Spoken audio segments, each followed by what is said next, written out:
So, to kick off your app development journey, the first tool you'll need is called Xcode. This is a program developed by Apple themselves for developing apps for their platforms that are iOS, macOS, watchOS, and even tvOS. It comes in about 3.5 gigabytes, and you can find it on App Store by searching for Xcode. Another very useful app when it comes to developing for Apple platforms is called SF Symbols. This stands for San Francisco Symbols. Its current version is version 5, and it contains more than 5,000 different symbols, and you can even create your own ones. Here you can preview all about this symbol that includes different color combinations and even animations.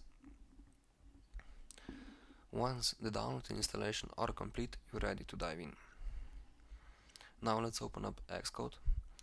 Go to create new project. Under iOS section, we are gonna choose app.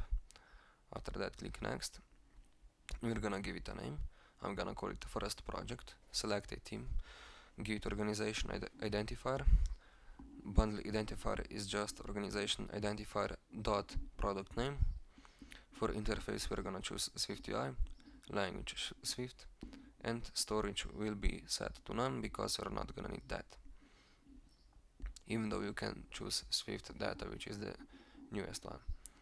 Here we're gonna choose a directory where this project will be stored. Then click create. When it opens up, you can close the preview because we're not gonna need that. And if you look on the left hand side, you can see we have 3 main folders here. One of them is called first project. In this folder there are 3 main files. One is content view.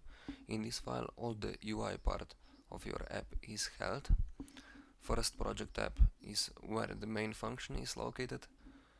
And then we have assets. This is a file where you can give your app an icon just by dragging and dropping it here, or accent color by choosing it here, or you can even create your custom sets like image and color sets.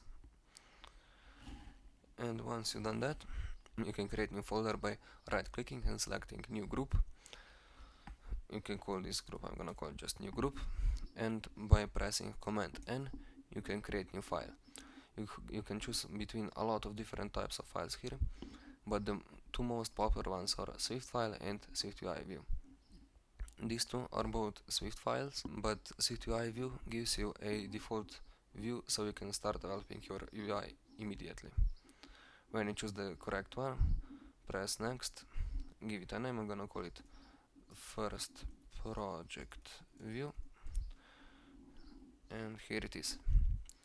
And now you're ready to develop your first app with SwiftUI in Xcode. I'm not gonna do this in this video, but stay tuned for the next one.